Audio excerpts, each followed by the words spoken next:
We visit community and private parks and gardens, beach and marine parks, galleries and sculpture parks, wetlands, lakes, ponds and rivers, natural forests, bushland, flora and fauna reserves, and places of cultural significance. Always lots of nostalgia, lots of memories and remembering and storytelling too. Storytelling is often not part of our culture, but it's just lovely hearing families sharing their childhood and memories with their own children.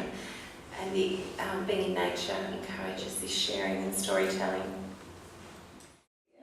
You know, you will love my story where we went to visit a dairy farm that my uncle lived on. We collected all the dry cow pats, and they were like little flat bricks.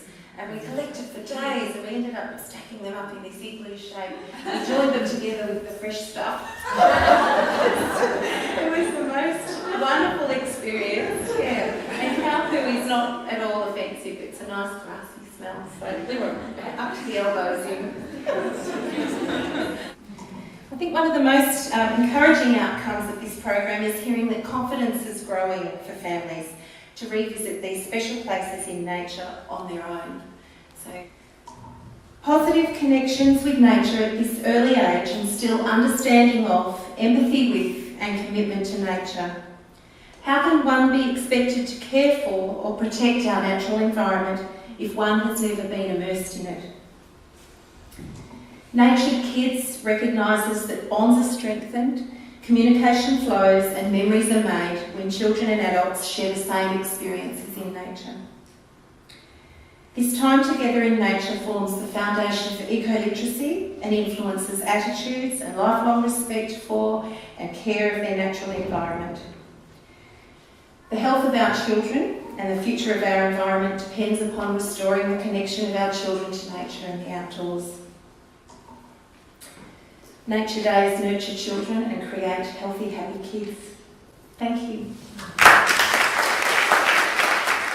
It is a concern. I can only speak from the early childhood sector and the training there, but we're not seeing as much recognition of early childhood within our training programs as what there should be. Barbara Chancellor that I work with, she's developed a unit around play and outdoor play, and that's available to students doing Bachelor of Education. It's also available across the campus to perhaps students that are doing landscape architecture. Look, there needs to be a lot more. I'm right with you on that, Kirsty. There needs to be a lot more, and anecdotally I've heard from students in other universities, when I've done a workshop on outdoor play, they say, we didn't cover any of this in our training course.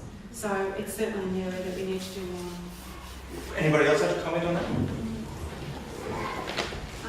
Tertiary visitation has been one of our biggest growth groups here at the Gardens, and so I'm imagining that they are looking for places to come and to show their students, education students in particular I'm talking about, both early childhood and primary education students. So the lecturers seem to be looking for ideas for what to do with playgrounds, how to make playgrounds sustainable and full of biodiversity and fun, and to be engaging with children. But they're also looking for ways to connect those things to the curriculum, which is really exciting too, so that if your passion is literature, you can take children outdoors through the literature, or if you're passionate in maths, you can do that. So we really love working with tertiary students because we hope and we think that they'll bring kids back here. But there really does seem to be a growing interest. I think the best of power also comes from the positive experiences that children do have. If, for example, they've been on an excursion to the Botanic Gardens, then they're more likely to go home and then ask their parents to take them to the Botanic Gardens again. Or what we've already beginning to notice with the Bush Kinder in Darwin Parklands is that children are saying that they want to go to the Darwin Parklands at other times when it's not the Bush Kinder program. So it's those positive experiences that children have, saying, I want to go here again, I want to go here again, that then create the best of power. The West Ark Kindergarten Bush Kinder, it's a space within Darabin Parklands. Darabin Parklands is quite big, runs the whole length of the Darabin Creek. So there's a particular area that they've chosen. It runs, at the moment they're only trialling it, so it's with one 4-year-old group of children, and that group is split into 2 smaller groups. So about 14 children that come for 3 hours in the morning and another group that come in the afternoon, and that's with 2 teachers. Yeah, Bushkinder operates in all weathers, and they do have certainly a risk management plan if there's going to be lightning, so that they all know about what the weather is likely to be. In fact, on the second week that they ran the Bushkinder, it began to rain, and of course the immediate reaction was to shelter under a tree when it was raining. But not long after doing that, the park ranger came along and she was out planting trees in the rain. It's a good time to plant. The children saw her planting trees in the rain and decided, well, we've got our raincoats on, why can't we play in the rain? It's important to have a defined space. It's not a matter of going to a park and letting children run loose right through acres and acres of bushland. You have a defined space that children come to know and identify with, and that's how the forest preschools operate overseas.